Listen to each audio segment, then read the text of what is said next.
అందరికీ నమస్కారం. నా పేరు కొంపల్లి అరవింద్ కుమార్. 4 రోజుల కిందట నాగర్ కర్నూలు జిల్లాలో ఒక దళిత ఆడబిడ్డపై ఆమె తోటి విద్యార్థి అహ్మద్ అనే ఒక తురుకోడు ఈ అమ్మాయి 10th క్లాస్ చదువుతున్నప్పటి నుంచి ప్రేమ పేరుతో ఆమెను మోసం చేసుకుంటా హింసించుకుంటా శారీరకంగా వాడుకొని ఆ వీడియో అనేది బయట పెడతా బ్లాక్మెయిల్ చేస్తూ ఆ అమ్మాయిని కొట్టి బిట్స్ పిలానీలో సీట్ వచ్చినా చదువుకోకుండా ఆ అమ్మాయి జీవితాన్ని నాశనం చేసి అనేది ఒక వీడియో పెట్టాను. ఆ వీడియో బేస్ చేసుకొని ఆ అమ్మాయి వాళ్ళ కుటుంబ సభ్యులని పోలీస్ శాఖ వారు మీరు బయట ఓన్కో పోయి చెప్తుర్రు, ప్రెస్లలో వీడియోలు ఇస్తుర్రు, వీడియోలు ఇచ్చినంత మాత్రాన అయిపోతారా అని చెప్పి వీళ్ళని హేళన చేసుకుంటా మాట్లాడేది. సో ఆ కుటుంబ సభ్యులను తీసుకొచ్చి నేషనల్ ఎస్సీ కమిషన్ ద్వారా కంప్లైంట్ ఇవ్వడానికి వచ్చడం జరిగింది. ఈరోజు బాధిత అమ్మాయిని మరియు వాళ్ళ తల్లిదండ్రులను తీసుకొని ఎస్సీ కమిషన్లో కంప్లైంట్ ఇవ్వడం జరిగింది. మేము ఒకటే కోరుతున్నాం, అహ్మద్ అనే వ్యక్తి ఆడబిడ్డని ప్రేమ పేరుతో మోసం చేసి నానా రకాలుగా చిత్రహింసలు పెట్టిండు. అతనిపై చట్టపరంగా చర్యలు తీసుకోవాలా, ఆ కుటుంబ సభ్యులకి పోలీస్ శాఖనే రక్షణ కల్పించాలని కోరుతున్నాను. ఎందుకంటే ఏ రాత్రి ఎవడొచ్చి దాడి చేస్తాడో అనే భయంతో వాళ్ళు బతుకుతుర్రు. ఆ కుటుంబ సభ్యులపై చిన్న గీత పడ్డా దీనికి పూర్తి బాధ్యత నాగర్ కర్నూలు జిల్లా పోలీస్ శాఖ వారిదే అని మీ ద్వారా తెలియజేస్తున్నాను.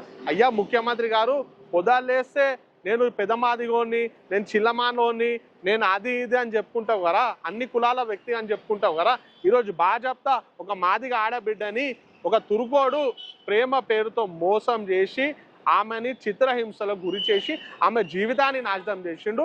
దయచేసి ఆ తురుకో కొడుకుని చట్టపరంగా చర్యలు తీసుకోవాలని మీ ద్వారా నేను మీడియాని కోరుతున్నాను. జై భీమ్, భారత్ మాతాకి జై. శివమణి.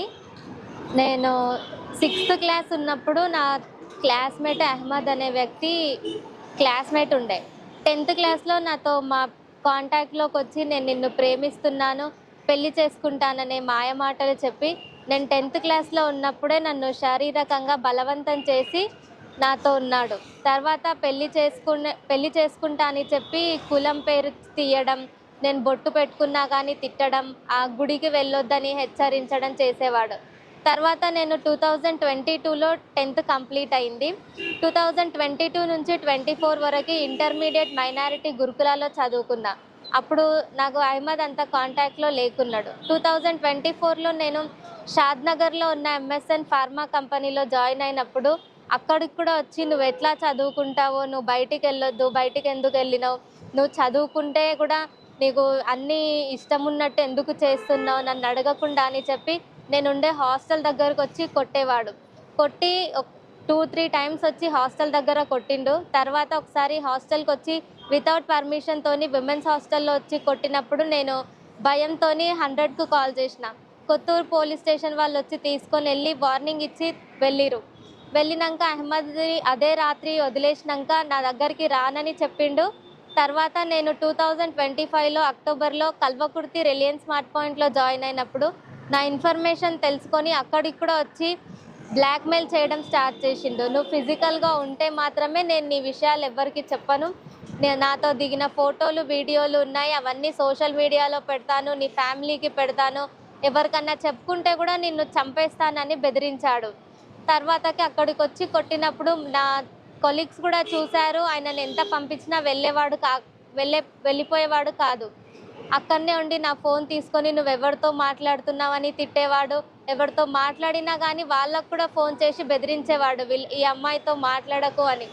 తర్వాత 2026లో May 9న మా అమ్మమ్మ వాళ్ళ ఇంటికి వెళ్తే నా ఇన్ఫర్మేషన్ తెలుసుకొని అక్కడికి వచ్చి ఇంట్లోకి వచ్చి మరి నువ్వు నాతో కలుస్తావా లేదా అని భయపడి నేను అక్కడనే ఉంటే కూడా నువ్వు ఇది ఎవరికన్నా చెప్పుకుంటే నిన్నేం చేస్తానో నీ చూడని నాకు రాజకీయ అండ ఉందని చెప్పి బెదిరించాడు.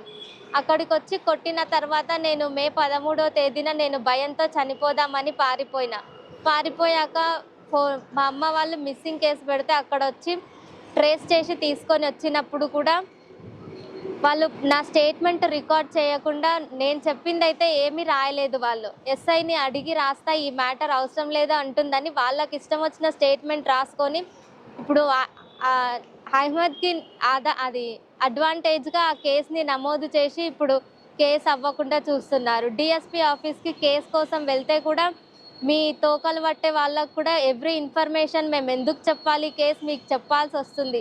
మీడియాని ఎందుకు అప్రోచ్ అవుతున్నారు, ఎవరెవరినో అప్రోచ్ అవుతున్నారు, వాళ్ళకే చెప్పుకోండి పోండి, మాకేం చెప్పకండి అని చెప్పి మమ్మల్ని భయంగా తిట్టాడు ఆయన. తర్వాతకి నేను మీడియాని ఆశ్రయిస్తే కూడా ఆయన తిడుతున్నాడు అనేసి నేను ఇక్కడ ఎస్సీ నేషనల్ కమిషన్ని ఆశ్రయించాను. అహ్మద్కి కఠిన శిక్ష విధించాలి. 5 సంవత్సరాల నుంచి నన్ను శారీరకంగా వాడుకొని కులం పేరు చెప్పి వాళ్ళ ఇంట్లో వాళ్ళు కూడా కులం పేరు వలననే నీది మా కులం కాదు, మా మతం కాదని చెప్పడం జరిగింది నాకు ఫోన్లో. వాళ్ళు కూడా అవమానించారు.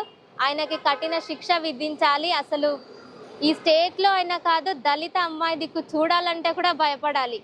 నేను దళిత అమ్మాయినని రీజన్తోనే వాళ్ళు ఇదంతా చేసిరని నాకు చెప్పిరు. అందుకని ఎక్కడ అమ్మాయి దిక్కు చూడాలన్నా కూడా అహ్మద్కి ఇంకొక అహ్మద్ ఈ రాష్ట్రంలో అసలు పుట్టకూడదు.